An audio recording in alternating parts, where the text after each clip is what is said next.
Thangru Tashi Choling Monastery was founded by Thrangu Rinpoche in 1979. The most important pilgrimage site for Buddhist practitioners, Buddhanath Takmo Lüjin.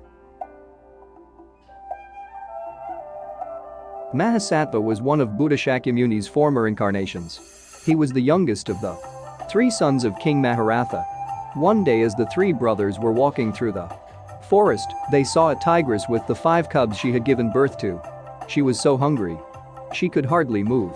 The 3 princes went away, but Mahasattva decided to go back and started to cut his flesh to give it to the tigress to eat. When his brothers went to look for him, they found only his bones and hair. The stupa was built on top of these remains. Walking up the hill from the stupa, one can reach a place where the scene of the Buddha giving his body to the tigress is engraved in stone.